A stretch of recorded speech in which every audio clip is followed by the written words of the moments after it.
Hey everybody, Nintendo Hodge back with another Road to 600 pickup video. We're adding 20 more titles into the list. And yes, I do realize I'm wearing the same shirt as I did in my last video, and I'm going to be wearing it in the next video because I'm recording back-to-back videos. When I'm on the road. I'm gonna try to remember where I purchased all of these and got them all because it's been quite a while. I haven't posted a video in about a month between the BGE, going away on vacation, and just under the weather for a little while. I haven't been able to record, and now is the perfect time to do it. So let's go through two that I grabbed while I was out. One, I was at a toy show in Mississauga. Mississauga, like Toy Con or something. They do it a couple times a year. But I grabbed a copy of Popeye. A little rough, needs to be cleaned up there. But another black box game into the collection. This one's actually pretty fun, arcade port. And I got this from a regular vendor at the Barrie Game Exchange, so he hooked me up. And we were at a comic store in Barrie, one I'd never been to. I can't remember what they're called right now, but they put a poster up for us, and he had this there. So Supercars, and this is actually a harder to find game. It came with a manual, and it was below value, which was awesome for me. I think I paid $20 cash for this, and I believe it goes for like $30+. So definitely a nice little score there. These next three are the ones that I really can't remember where I got them. It was from a thrift store. I want to say it might have been a Hawk Shop, but I'm not 100% sure. It may have actually been Hawk Kings. I can't remember if that's when I was in that area. On my Instagram, I don't actually say where it was from, but anyways, we have Wizardry. This one, see, it needs some cleaning up there, so it's a little rough. I haven't tried to take that off yet, but I'm sure it'll come off. This one I didn't really like.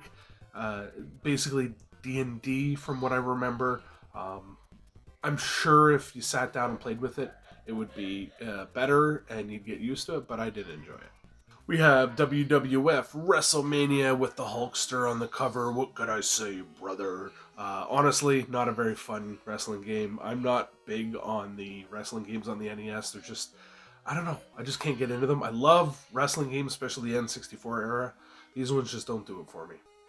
And a hidden gem, I think, is Thunder and Lightning.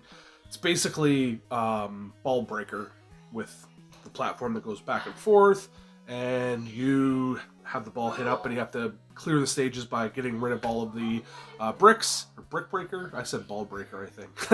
And then you get different power-ups and things as you go. And then Zach and Ryu, I'm not sure how to pronounce it, I apologize. They've been, or I know Zach for sure has attended the Barrie Game Exchange a lot, and he did his own swap meet back in Kitchener-Waterloo area, and I went out and paid a visit, and while I was there, I grabbed some games. The first two I will pull up here were just some vendors, a copy of Akari Warriors. I paid $10 for that guy. Not a very good game. And Sesame Street, ABC123, I paid $15, I believe, for that. So that completes my Sesame Street set, or subset complete, because I have the other ones. Actually, no, I don't. I can't say subset complete, because I'm missing the count game. But yeah, Sesame Street, ABC123.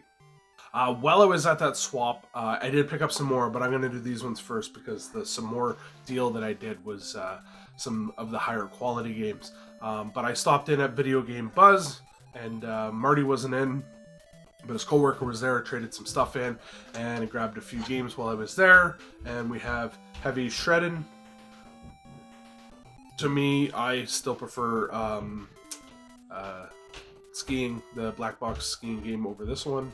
Tecmo Nba Basketball. This one's actually pretty fun. Tecmo does a really good job on their games, in my opinion, and a decent basketball game. Rockin' Ball, which is like a whole bunch of little mini games, like pinball style games, and versus like pinball style games where you're trying to hit it into the other person's net. So like you're playing hockey but pinball, or soccer but pinball, and it's actually a kind of cool game. Back in the day, I think you would have had a blast playing with your friends on this one. This one I didn't like. I don't know if it's a popular game. I've heard of it, seen it, and that's Hidlide or Hidlide. I just couldn't figure it out. I kept getting my ass kicked because you have to, like, you hit a button to attack, but it's a weird way it attacks, and you hit a button to block. So like I kept getting my butt kicked. Maybe there's a technique to it that I'm just not getting. And the infamous, I don't know. We got Eliminator Boat Duel. This one's a lot of fun. Reminds me of playing Cobra Triangle, which I really like. I think these boating games hold up well on the NES. And Eliminator Boat Duel, there it is there. This one like shot up in value a number of years back. I'm not sure why.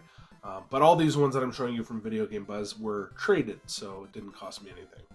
And then the last one I grabbed from there is, of course, Bomberman. Love this game. It's a lot of fun. I know Bomberman 2 is the more expensive one out of them, but Bomberman, lots of fun. I remember playing actually Saturn Bomberman a ton. I think we played like 10-player Saturn Bomberman. It's such a good game, but Bomberman series is underrated. And then my last stack from this pickup or this video was a trade to P-Market Games at the swap meet I was at, as I was saying, and traded them a bunch of stuff and got to add these ones to the collection.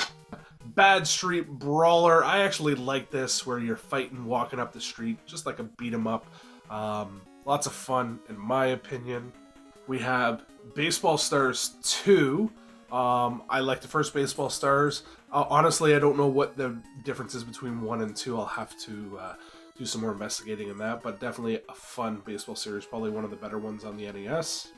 We've got Laser Invasion. This one was fun. Honestly, I can't quite remember exactly what the game is off the top of my head. It's been a while since I tried it, but I do recall enjoying this one somewhat. We have a game that should be good, but isn't really, Hook, although I do really like that cover. Yeah, trying to play off of the whole Peter Pan hype. I believe this was based off of like the cartoon, I think, or I might be getting that confused with the Peter Pan in Neverland game, but yeah. Another baseball game, we have Legends of the Diamond.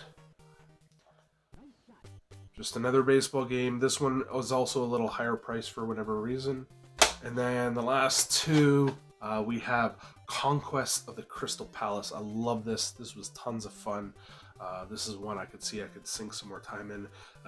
From what I recall, it was pretty difficult, but just look at that cover. Isn't that awesome? And then the last one, this finishes a subset, and we have Batman, The Return of the Joker. I love that cover. From what I recall, this was a harder to find game because people use this as a donation cart to make that Mr. Gimmick, which we didn't get in North America. So this one, I think, almost gets taken up to be used to make that cart, which I don't like. Why bastardize a cart unless it's broken? But anyways, I think I still like Batman Returns the most, which is the second in the trilogy, but now subset is complete. And that is it for this. We got these 20 awesome games going into the collection, onto the shelf behind me. This is 422 to 441. We're closing in on 450 games. It's been a blast on the road to 600. I really enjoy collecting. Now that summertime is upon us, I'm hoping to get out and do some more yard sales and thrifting. I don't expect to find a lot, but I'm hoping to find stuff to be able to trade or sell to then put back into the road to 600. So that is it for this video. Thanks everybody for watching, and we'll see you in the next one.